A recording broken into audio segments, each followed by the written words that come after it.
Well, hello again. Hello, this is Paul. This is Audrey. And this is week three of Flight Academy 2015 Aerials at Wednesday Night Hop in August 2015. Today we started one of our main aerials, the Knickerbocker, which is a cool 180-degree flip from one side to the other side.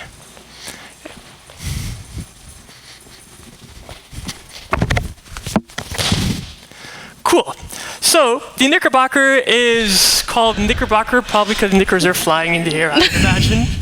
They're bockering, I guess? Yeah. So we started off breaking this down by going into the plant.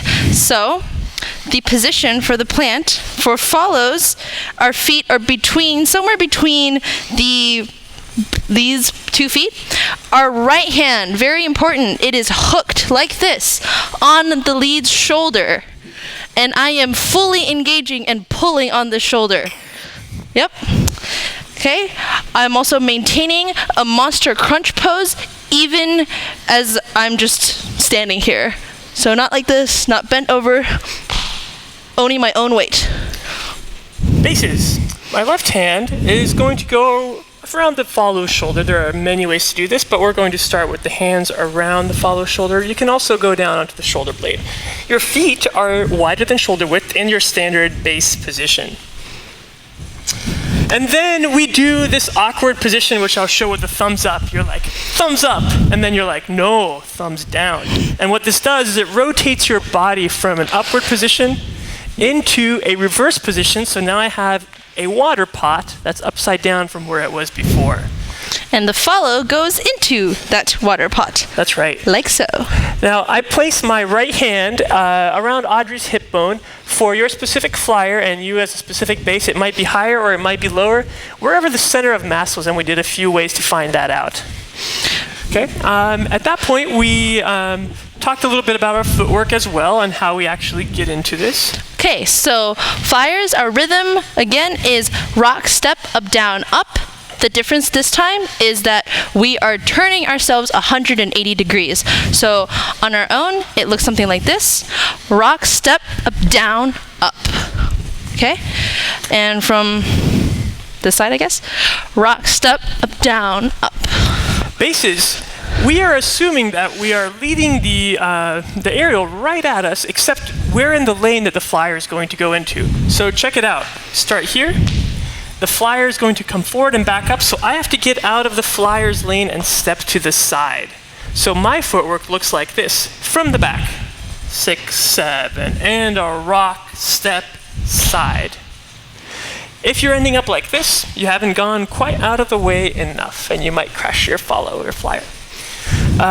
We counted this in with no counts, just so that, again, you have tension and pulsing that is actual lead follow. Okay, and then we added this arm as well.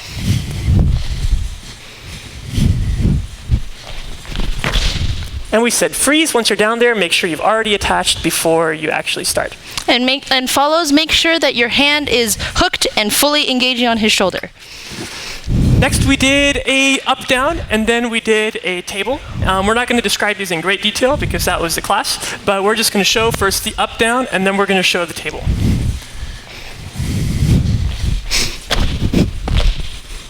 Okay, and table.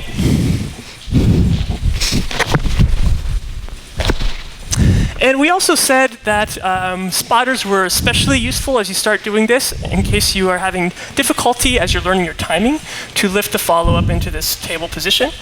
We had one spotter that was in front with one hand on the shoulder and either one hand that was here around or helping with the follow, bring the flyer up along with the lead as a dump.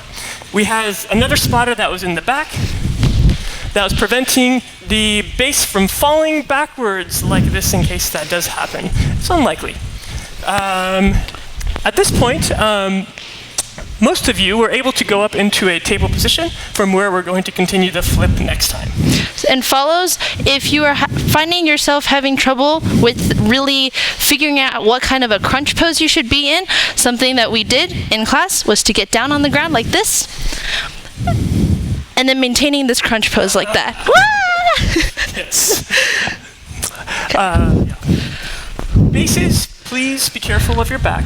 Remember that you're not doing the aerial by lifting with your back. You're doing this aerial with your legs lifting and by engaging your oblique muscles. These two are in combinations. If you start feeling anything being pulled or you don't stretch out ahead of time, you can hurt your back. Stretch out your shoulders, stretch out your back. Be safe, as we talked about, and we're going to be going over next time.